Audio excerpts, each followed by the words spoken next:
लेकिन पता नहीं फिर उस वर्कर का क्या हुआ होगा। कहीं उस मम्मी ने वर्कर को मार तो नहीं दिया। बुल्ली कहता है गुल्ली मुझे ऐसा नहीं लगता, शायद उस वर्कर ने मम्मी को ताबूत में बंद कर दिया होगा। इतने में ही शॉन बोला नहीं बुल्ली, वो वर्कर मारा जा चुका है। वो मम्मी उस वर्कर को मारकर पिरामिड से बाहर आ चुकी है। बुल्ली कहता है लेकिन शॉन तुम्हें ये बात कैसे पता, तुम तो वहाँ से जा चुके थे। शॉन ने कहा बुल्ली ये बात यहीं खत्म नहीं हो गई थी, चलो मैं तुम्हें आगे की बात बताता हूँ। और फिर शॉन बताने लगता है कि पिरामिड से बाहर निकलने के बाद शॉन बहुत ही ज्यादा डर गया था, इसीलिए शॉन उसी रात फ्लाइट पकड़कर सीधा अपने घर वापस आ गया। और घर आते ही शॉन डर के मारे सीधा बेड पर जाकर सो गया।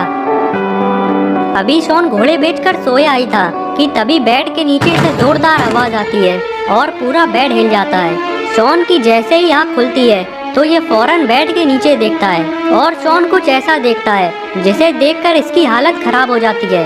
बेड के नीचे किसी चीज की पट्टियां डली हुई हैं और शॉन भी ये बात नहीं जानता कि ये पट्टियां कहां से आ गईं। और ये पट्टियां हूबहू वैसी ही हैं जैसी पट्टियां उस मम्मी के ऊपर थीं।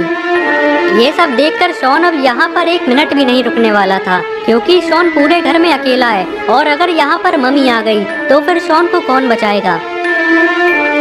इसीलिए शॉन ने अपना स्कूटर उठाया और गुल्ली बुल्ली के घर की तरफ निकल गया। शॉन की ये पूरी कहानी सुनकर गुल्ली बुल्ली को भी मालूम हो जाता है कि शॉन ने इजिप्ट जाकर कितना बड़ा खतरा मोल ले लिया है। लेकिन तभी बुल्ली शॉन से पूछता है कि शॉन बाकी सब तो समझ आता है, लेकिन ये मम्मी तुम्हारे पीछे ही क्यों पड़ी है और इस हद तक कि तुम्हारे पीछे ये इजिप्ट से यहाँ तक आ गई। शॉन ने कहा बुल्ली मुझे ये नहीं पता, लेकिन मैं ये जानता हूँ कि ये मम्मी मुझे पकड़ के उसी पिरामिड में ले जाएगी और ले जाकर उस ताबूत में बंद कर देगी। गुल्ली कहता है शॉन मेरे होते हुए ऐसा कुछ नहीं हो सकता, आज रात तुम यहीं रुकोगे और फिर मैं देखता हूँ कि तुम्हें कौन ले जाता है। शॉन कहता है गुल्ली तुम्हारी ताकत पर मुझे पूरा भरोसा है, इसीलिए तो मैं आज रात को यहीं पर रुकने के लिए आया हूँ। शॉन का फैसला हो गया है कि आज वो गुल्ली बुल्ली के घर पर ही रुकेगा। इसी खुशी में गुल्ली बुल्ली और शॉन कंप्यूटर पर गेम्स खेलने लगते हैं और आज ये तीनों दबाकर कंप्यूटर पर गेम्स खेलने वाले हैं। गेम खेलते खेलते गुल्ली बुल्ली और शॉन को टाइम का पता ही नहीं चला कि कब रात हो गई। और रात होते ही मौसम एकदम खराब होने लगा। अचानक से तेज बारिश चालू हो गई और तेज बारिश होने की वजह से लाइट भी चली गई। लाइट जाते ही गुल्ली बुल्ली और शॉन का कंप्यूटर बंद हो जाता है और अब तीनों के पास करने के लिए कोई काम नहीं है।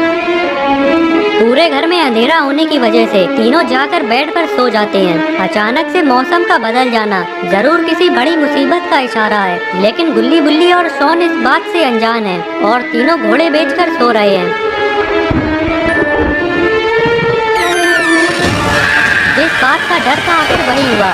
लगता है शॉन की कही हुई बात सच होने वाली है, क्योंकि मम्मी शॉन को अपने साथ ले जाने के लिए आ चुकी है।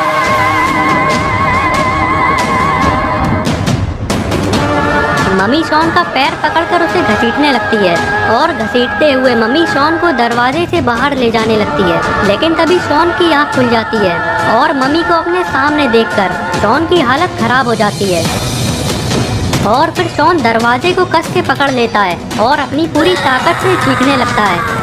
शॉन की चीख सुनकर गुल्ली और बुल्ली की आंख खुल जाती है, लेकिन तभी मम्मी शॉन को पूरा बाहर की तरफ घसीट लेती है। तो दोस्तों अब क्या होगा शॉन का? क्या गुल्ली बुल्ली शॉन को बचा पाएंगे या फिर मम्मी शॉन को अपने साथ ले जाएगी? ये सब हम देखेंगे अगली वीडियो में। तो अगली वीडियो देखने के लिए चैनल को सब्सक्राइब कर लेना और बेल आइकन को भी दबा देना ताकि वीडियो अपलोड होते ही नोटिफिकेशन मिल जाए।